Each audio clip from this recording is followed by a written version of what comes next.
ഇന്ന് സാർവത്രിക സഭ തിരുക്കുടുംബത്തിന്റെ തിരുനാൾ ആഘോഷിക്കുകയാണ്. 1890-കളിൽ കാനഡയിൽ ആരംഭിച്ച ഈ തിരുനാൾ ആഘോഷം സാർവത്രിക സഭയിൽ ആഗോളം നിലവിൽ വരുന്നത് 1920 മുതലാണ്. ഈ തിരുനാൾ ആഘോഷത്തിലൂടെ തിരുക്കുടുംബത്തെ ഓരോ കുടുംബങ്ങളും മാതൃകയാക്കണമെന്ന്, കുടുംബജീവിതത്തിന് ആവശ്യമായ പ്രചോദനവും ശക്തിയും തിരുക്കുടുംബത്തിൽ നിന്ന് ആർജിച്ചെടുത്ത് ഓരോ കുടുംബങ്ങളെയും പുണ്യം വിളയുന്ന തിരുക്കുടുംബത്തിന്റെ മാതൃകയിൽ ക്രമപ്പെടുത്തണമെന്നുള്ള ആഹ്വാനമാണ് സഭ നൽകുന്നത്. ഒരു കുടുംബത്തെ കുടുംബമാക്കി മാറ്റുന്ന 3 പ്രധാനപ്പെട്ട സവിശേഷതകളുണ്ട്. ഒന്നാമത്തേത് പിതൃത്വത്തിന്റെ പ്രത്യേകതയാണ്. പിതൃത്വം എന്ന് പറയുന്നത് ജീവന്റെ ആരംഭവുമായി ബന്ധപ്പെട്ടതാണ്.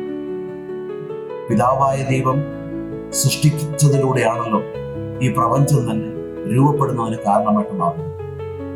ഈ പ്രപഞ്ചത്തിന്റെ സൃഷ്ടാവായ ദൈവം പിതാവായി നിലകൊള്ളുന്നത് തന്റെ സൃഷ്ടികർമ്മം ആരംഭിക്കുകയും പൂർത്തീകരിക്കുകയും അത് തുടർന്നു കൊണ്ടുപോവുകയും ചെയ്യുന്നതിലൂടെയാണ്.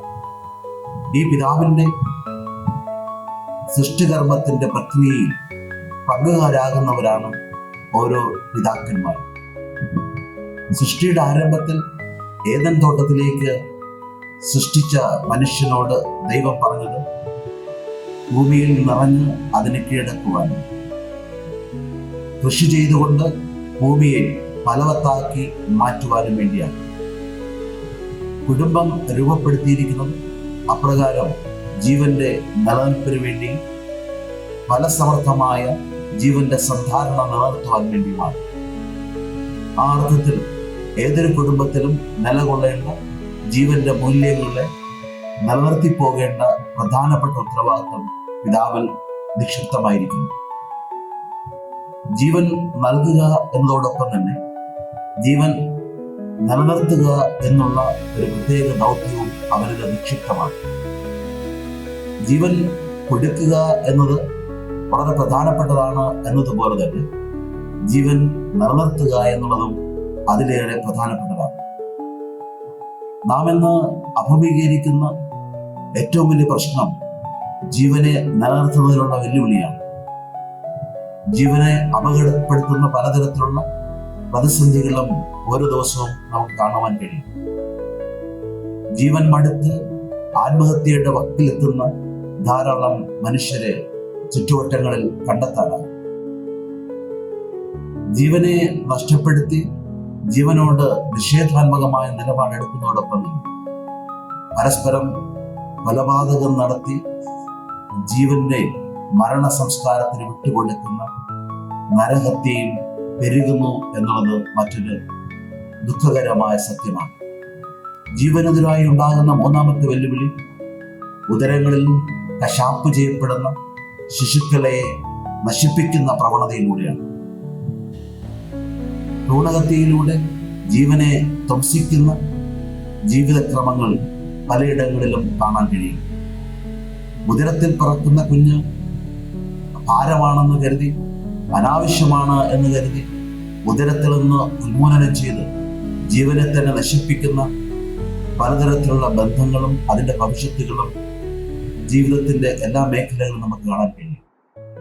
ശിശുഹത്യയിലൂടെയും ഭ്രൂണഹത്യയിലൂടെയും ജീവനെ ധ്വംസിക്കുന്ന സങ്കടകരമായ വെല്ലുവിളി എല്ലാ മേഖലകളിലും വളർന്നുകൊണ്ടിരിക്കുന്നു എന്നുള്ളത് ഖേദകരമാണ്. 4ാമത്തെ ഏറ്റവും വലിയ പ്രശ്നമായിട്ട് നമുക്ക് കാണാൻ കഴിയുന്നത് വാർദ്ധക്യത്തിലെത്തുമ്പോൾ ജീവനെ നശിപ്പിക്കുക എന്നുള്ള ദയാഹത്യയിലേക്ക് നയിക്കുന്ന പ്രവണതകളാണ്. വാർദ്ധക്യത്തിലെത്തുന്ന മാതാപിതാക്കളെ പഴം തുണി പോലെ വലിച്ചെറിയുവാനും അവരുടെ ജീവിതം ഇനി പ്രയോജനമില്ലെന്ന് കരുതി എങ്ങനെയും ഇല്ലായ്മ ചെയ്യാനുള്ള പ്രവണതകളും കുടുംബങ്ങളിൽ വർദ്ധിച്ചു വരുന്നു എന്നുള്ളതാണ്. പിതൃത്വം നൽകുന്ന വലിയൊരു ആഹ്വാനം ജീവനെ നിലനിർത്തുക എന്നുള്ളതാണ്. ജീവൻ നിലനിർത്തുവാൻ വേണ്ടി നാം ഓരോരുത്തരും വ്യത്യസ്തമായ തരത്തിൽ കടപ്പെട്ടിരിക്കുന്നു. ജീവനെ നിലനിർത്തുവാൻ ഉതകുന്ന രീതിയിൽ കൊല്ലാക്കൊല ചെയ്യാതെ ജീവനെ എല്ലാ മേഖലകളിലും നിലനിർത്തുക എന്നുള്ളത് അത്യന്താപേക്ഷിതമാണ്. പല രീതിയിലും നാം കൊല്ലാക്കൊല ചെയ്യാറുണ്ട്. ഒന്നാമത്തേത് വ്യക്തിയുടെ പേരിനെ കളങ്കപ്പെടുത്തിക്കൊണ്ടാണ്. പലതരത്തിലുള്ള അപവാദങ്ങളും നുണക്കഥകളും പറഞ്ഞ് പ്രചരിപ്പിച്ചുകൊണ്ട് പലതരത്തിലും ആളുകളുടെ മുഖത്തെ വികൃതമാക്കുന്ന പ്രവണതകൾ ധാരാളം ചുറ്റുപാട് കാണാറുണ്ട്. സ്വന്തം പേര് നിലനിർത്തുവാനും സ്വന്തം മഹത്വത്തെ ഉയർത്തി കാണിക്കുവാനും അന്യനെ തേജോവധം ചെയ്തുകൊണ്ട് സ്വന്തം മഹിമ ഉയർത്തി കാണിക്കുവാൻ കാട്ടുന്ന വ്യഗ്രത പലപ്പോഴും നിന്ദ്യമാണ്. മറ്റ് സഹോദരങ്ങളെ ഓരോ രീതിയിലും സംരക്ഷിച്ചുകൊണ്ട് അവരെ അവരുടെ പേരിനും അവരുടെ ജീവനും അവരുടെ സ്വത്തിനും സംരക്ഷണം കൊടുക്കുക എന്നുള്ളതാണ് പിതൃത്വത്തിന്റെ പ്രധാനപ്പെട്ട ദൗത്യം. ഈ പിതൃത്വത്തിന്റെ ഭാവം പിതാവും മാതാവും മക്കളും ഒരുമിച്ചെടുക്കുമ്പോഴാണ് ഒന്നാമത്തെ സവിശേഷതയിൽ കുടുംബം തിരുക്കുടുംബമായി മാറുന്നത്. വിശുദ്ധ ഔസേപ്പിതാവ് തിരുക്കുടുംബത്തെ സംരക്ഷിക്കുന്നതിന് വേണ്ടി പലായനം ചെയ്ത സംഭവമാണ് സുവിശേഷത്തിൽ വായിച്ചു കേൾക്കുന്നത്. വിശുദ്ധ ഔസേപ്പിതാവ് തിരുക്കുടുംബത്തെ മരണത്തിന്റെ പിടിയിൽ നിന്ന് മോചിപ്പിക്കുവാൻ വേണ്ടി പലായനം ചെയ്യുന്നതിന് കാരണമായിട്ട് മാറിയത് ദൈവസ്വരത്തിന്റെ കേൾവിയിലൂടെയാണ്. വിശുദ്ധ ജോസഫിനുണ്ടായ ദർശനം ആ നാട് ഉപേക്ഷിച്ചു പോകുവാനും ഉണ്ണീയേശുവിന്റെയും പരിശുദ്ധ കന്യകാമാതാവിന്റെയും ജീവനെ സംരക്ഷിക്കുന്നതിന് കാരണമായിട്ട് മാറുകയും ചെയ്തു. കുടുംബങ്ങളിൽ ജീവൻ സംരക്ഷിക്കപ്പെടുന്നത് ദൈവത്തിന്റെ സ്വരം കേട്ടുകൊണ്ടാണ്. ദൈവത്തിന്റെ സ്വരം തിരിച്ചറിഞ്ഞുകൊണ്ട് അതിനെതിരായി ഉണ്ടാകുന്ന വെല്ലുവിളികളെ അതിജീവിച്ച് നിരന്തരം തിന്മയിൽ നിന്ന് നന്മയിലേക്കുള്ള പ്രയാണം അനിവാര്യമാണ്. തിന്മയിൽ നിന്ന് നന്മയിലേക്കുള്ള, മരണത്തിൽ നിന്ന് ജീവനിലേക്കുള്ള, ദുഃഖത്തിൽ നിന്ന് സന്തോഷത്തിലേക്കുള്ള ഒരു പ്രയാണം കുടുംബ ജീവിതങ്ങളിൽ ഇന്ന് അനിവാര്യമാണ്. ഇപ്രകാരമുള്ള പ്രയാണം ഒരുപക്ഷെ വേദന നിറഞ്ഞതാണെങ്കിലും അത്യന്താപേക്ഷിതമായ ഒന്നാണ്. കുടുംബജീവിതത്തിന്റെ രണ്ടാമത്തെ സവിശേഷതയായിട്ട് കാണുവാൻ കഴിയുന്നത് മാതൃത്വത്തിന്റെ ഭാവമാണ്. അമ്മ സ്നേഹം പങ്കുവയ്ക്കുന്നതിന്റെ അടയാളമാണ്. വാത്സല്യനിധിയായ മാതാവ് സ്വയം പകർന്നു നൽകി സ്നേഹത്തിന്റെ പരിപൂർണമായ ദൃഷ്ടാന്തം കുടുംബങ്ങളിൽ സജീവമാക്കുന്നു. അമ്മയുടെ സ്നേഹത്തിന്റെ പങ്കുവയ്ക്കലാണ് കുടുംബത്തിന്റെ ശക്തിയായി മാറുന്നത്. ഈ സ്നേഹത്തിന്റെ പങ്കുവയ്ക്കലിലൂടെ ഓരോ വ്യക്തിയും ജീവന്റെ സന്ധാരണത്തിൽ നിലനിൽക്കുകയും ജീവന്റെ പൂർണ്ണതയിലേക്ക് വളർന്നു വരികയും ചെയ്യുകയാണ്. മാതൃത്വത്തിന്റെ സ്നേഹത്തിന്റെ പങ്കുവയ്ക്കൽ കുടുംബജീവിതത്തെ ശക്തിപ്പെടുത്തിക്കൊണ്ട് ഓരോ വ്യക്തികളെയും ബലവത്താക്കി മാറ്റുന്നു. ഈ മാതൃസ്നേഹത്തിന്റെ നിറവാണ് പരസ്പരമുള്ള സ്നേഹബന്ധത്തിനും സ്നേഹബന്ധത്തിന്റെ ഊഷ്മളതയിൽ വളരുവാനും കുടുംബാംഗങ്ങളെ സഹായിക്കുന്നു. മാതൃസ്നേഹത്തിന്റെ വാത്സല്യം ഓരോ വ്യക്തിയും ജന്മ നിമിഷം മുതൽ അനുഭവിച്ചുകൊണ്ടാണ് വളരുന്നത്. ഈ വളർച്ചയുടെ ഓരോ ഘട്ടങ്ങളിലും സ്നേഹത്തിന്റെ പങ്കുവയ്ക്കൽ മാതാവിൽ നിന്ന് അനുഭവിക്കുന്ന വ്യക്തി അതുപോലെ സ്നേഹം പകുത്തു കൊടുക്കുവാനും പങ്കുവച്ചു നൽകുവാനും പഠിക്കുകയാണ്. കാൽവരിമലയുടെ സ്നേഹം ഇപ്രകാരം പകർന്നു നൽകുന്നതിന്റെ ഉദാത്തമായ മാതൃക നൽകുന്നതുപോലെ ഓരോ കുടുംബങ്ങളിലും സ്നേഹം പങ്കുവെച്ച് നൽകുന്ന മനോഹരമായ ദൃഷ്ടാന്തങ്ങളെ നാം വളർത്തിയെടുക്കണം. കുടുംബജീവിതത്തിൽ ആയിരിക്കുന്ന വ്യക്തി സ്വന്തം താല്പര്യങ്ങളും സ്വന്തം ഇഷ്ടങ്ങളും മാത്രം ധരിപ്പിടിപ്പിക്കുവാൻ വേണ്ടി വ്യഗ്രത കാണിക്കാതെ കുടുംബാംഗങ്ങളുടെ ക്ഷേമത്തിന് വേണ്ടി സ്വയം വിട്ടുകൊടുക്കുന്ന ജീവിതശൈലി അവലംബിക്കേണ്ടതാണ്. പരസ്പരം വിട്ടുകൊടുത്തുകൊണ്ട് സ്നേഹത്തിന്റെ സമർപ്പണം കുടുംബജീവിതത്തിന്റെ ഭാവമായി മാറുമ്പോഴാണ് കുടുംബത്തിൽ തിരുക്കുടുംബത്തിന്റെ ചൈതന്യവും അനുഗ്രഹത്തിന്റെ വർഷമായി ചൊരിയപ്പെടുന്നു. ഓരോ കുടുംബങ്ങളും ഇപ്രകാരം മാതൃസ്നേഹത്തിന്റെ പങ്കുവയ്ക്കലിന്റെ തരളിതമായ ഭാവത്തിലേക്ക് വളർന്നു വരുവാൻ വേണ്ടി പരിശുദ്ധ കന്യകാമാതാവിന്റെ ഉദാത്ത മാതൃക നമ്മുടെ മുന്നിലുണ്ട്.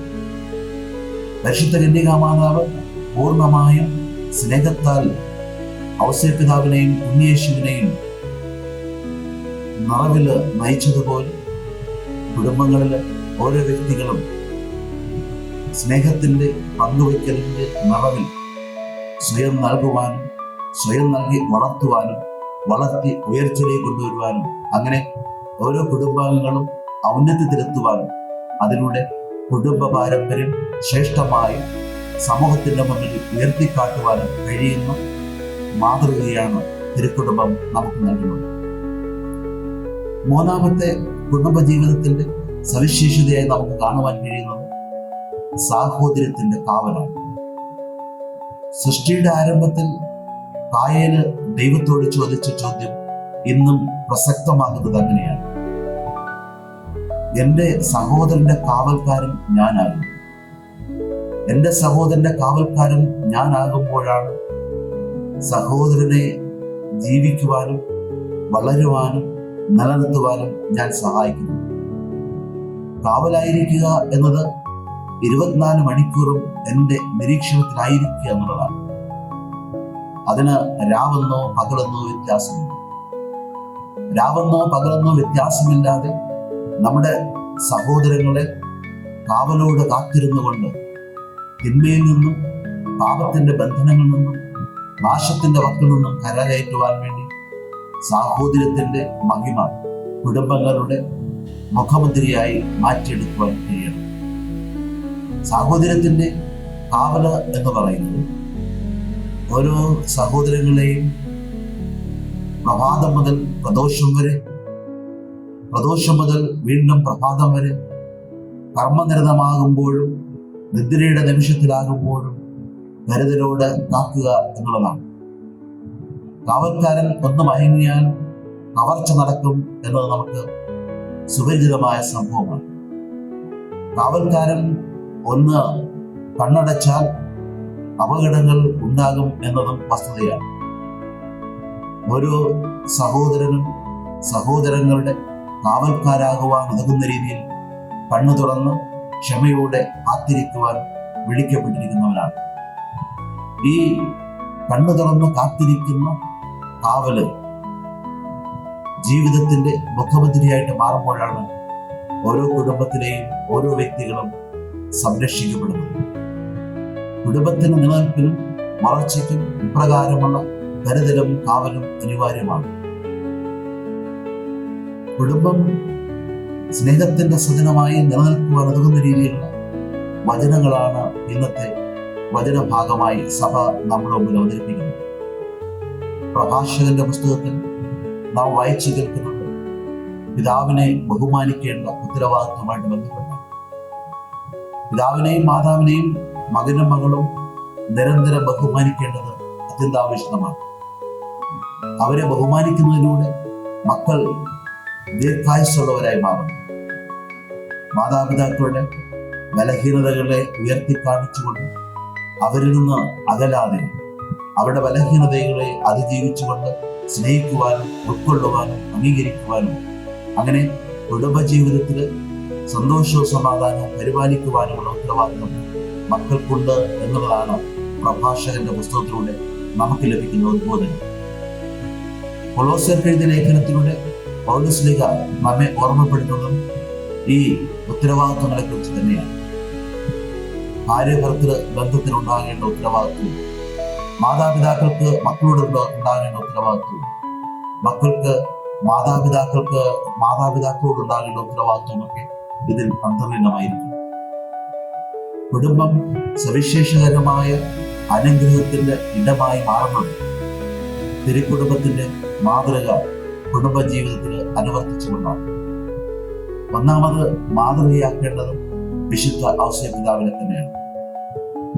ഔസേപ്പിതാവിന്റെ നിരന്തര ശ്രദ്ധയും ദൈവം സ്വരം കേൾക്കുവാനുള്ള കാത്തിരിപ്പും ഓരോ മക്കളും കുടുംബത്തിൽ അനുവർത്തിക്കേണ്ടതാണ്. അതിന് സഹായകമായ പ്രാർത്ഥനാ സംസ്കാരം നമ്മുടെ കുടുംബത്തിന്റെ മുഖമുദ്രയായി മാറണം. ദൈവത്തിന്റെ ഇടപെടലും ദൈവത്തിന്റെ സ്വരവും കേൾക്കുവാൻ ഉതകുന്ന രീതിയിൽ പ്രാർത്ഥനയുടെ നിമിഷങ്ങൾ കുടുംബങ്ങളിൽ സ്വായത്തമാക്കപ്പെടുമ്പോൾ തിന്മയുടെ പ്രലോഭനങ്ങളെ മുൻകൂട്ടി കാണിച്ചിരുന്നത് മനസ്സിലാക്കുവാനും ആ തിന്മയുടെ സ്വാധീനത്തിൽ നിന്ന് പാലായനം ചെയ്തുകൊണ്ട് നന്മയുടെ സൗധങ്ങൾ പടുതുയർത്തുവാനും കുടുംബങ്ങൾ കഴിയും എന്നുള്ളതാണ് പ്രത്യേകത. അപ്രകാരം ഔസേപ്പ് പിതാവിനെ പോലെ